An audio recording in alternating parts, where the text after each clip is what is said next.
You're watching BBC One in the northeastern Cumbria, and this week Chris Jackson is in Bishop Auckland for tonight's Inside Out. In the next half an hour, it's not just Olympic heroes who can get knocked off their bike. I'm on two wheels to test the region's safety record. You always wonder if cars ahead of you can actually see you in the mirror. Can commuting seriously damage your health as well as your wallet? We measure the stress of a daily commute on the A1. It's quite depressing, actually, just sitting and crawling forward, and soul destroying is the right word for it. And is our love affair with the car over? Not everyone hankers after getting behind the wheel. Everybody's kind of just got that used to using Facebook and the phones. I don't think anybody even cares about cars anymore. Stories from the heart of the northeastern Cumbria. This is Inside Out.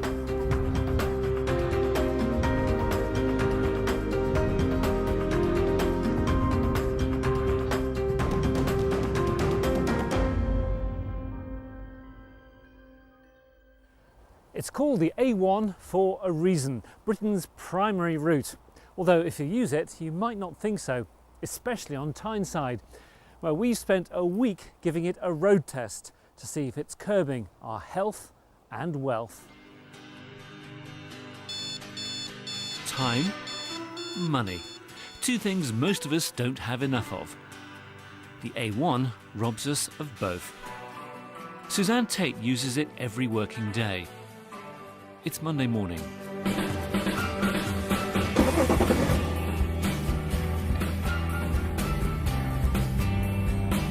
The road's just not big enough for all of the cars that use it, I don't think. It's pretty horrific. Over the course of this week, we'll find out the true cost of this road, to our economy, to our time, and maybe even to Suzanne's health. The A1 is the spine of Britain, but it has an Achilles heel. A1 Western Bypass northbound still looking very slow. It's all because of an accident which happened near to the Angel of the North. The Western Bypass, the bit of the A1 from Washington services up to and beyond the region's busiest airport.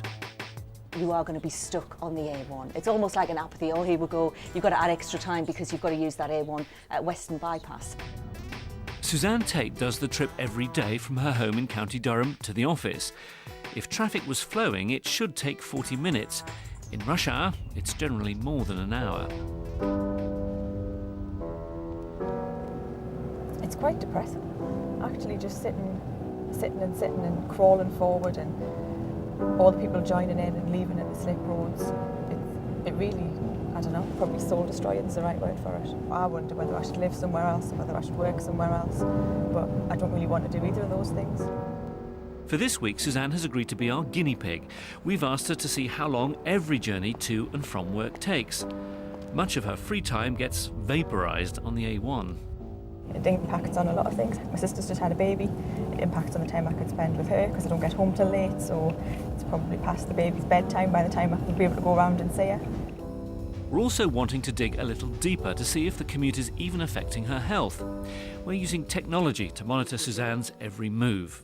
What we've given Suzanne for her commute journey is a pair of eye tracking goggles which record a video scene of what she's actually looking at, but also detects where the eye is actually looking.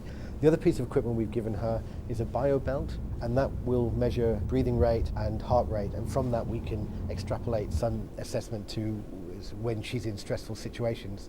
The A1 looks pretty slow this morning. Usual stuff around Washington services. The Western Bypass in particular is a particularly congested piece of road. It's running at about 3 times its design capacity. On an average weekday, you've got something in excess of 120,000 vehicles per day using that road.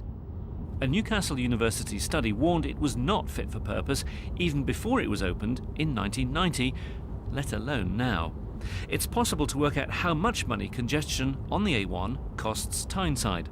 In a morning peak, you probably have somewhere between 20 and 30,000 vehicles using that road. Each of those is being delayed by maybe half an hour. You're talking about somewhere in the region of £150,000 of delay costs on that road every morning and every evening. 250 working days of the year, you can do the maths for yourself. That's £75 million of delay. So, in real terms, what's the cost to individual businesses? I mean, look at all these people standing. It's time and money, isn't it? We've done 30 minutes driving since we left Washington Depot. We've done 8 kilometres, which is 5 mile. Typically there's a half a dozen vehicles gets delayed by 30 minutes in the morning and similar in the evening. We look to earn about £40 an hour for those vehicles, so that equates to around over £60,000 a year. Now, that's a lot of money. Ferguson's transport has always been based in the Blythe Valley in Northumberland, where jobs are scarce. But now almost all of the trucks are based on Wearside instead. The reason for that was the congestion around Newcastle. And there's probably, I would say now, it's probably between 50 and 100 jobs have moved down there that should have been in Northumberland.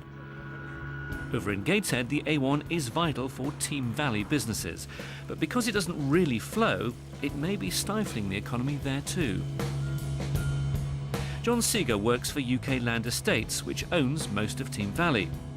Apparently, companies want to move here, but his plans to build factories and offices for them have been either blocked or delayed. The Highways Agency held up the planning for quite some time. A single reason for the hold-up on the planning process is the impact on the A1. So the congestion on the A1, without that, there wouldn't be an issue. So we're 2 years delayed on doing any development here. It's a difficult balance, and the Highways Agency, which owns the A1, says it works closely with businesses on the Team Valley and Gateshead Council. In the case of this site, it says it asked for more information from UK Land Estates before considering the plans to build new units. Very basically, companies have been unable to expand, or they've been unable to take new premises, and when it gets down to it, they've been unable to create new jobs.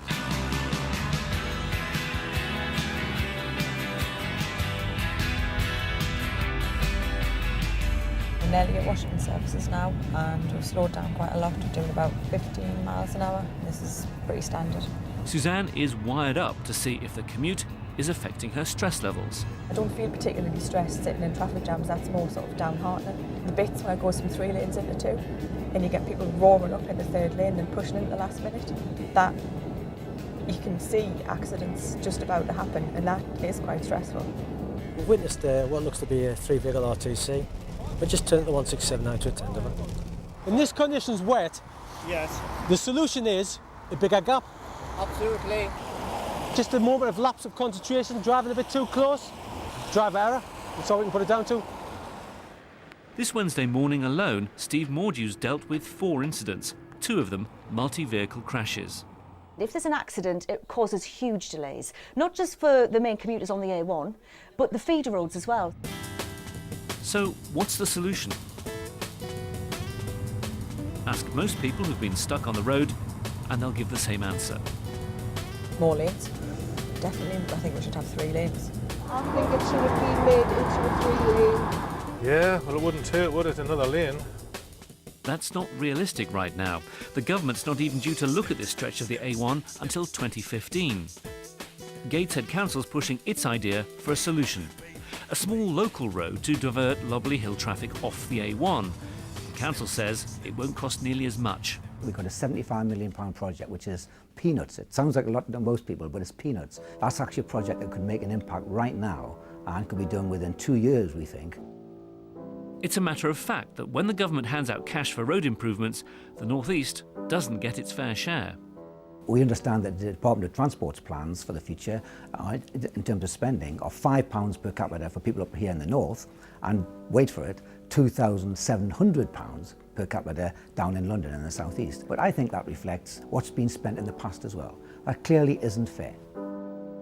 I think the A1 is an embarrassment to central government. If you head further down the A1, there are miles and miles of roads that are fantastic.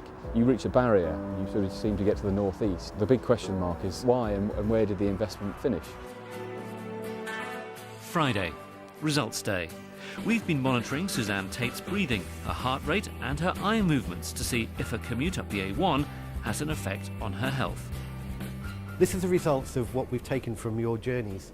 As you see, you had these goggles on, which recorded the journey, and the green dots here are tracking your eye movement, so you can see when you're looking at traffic and when you're looking at lorries and thinking about overtaking.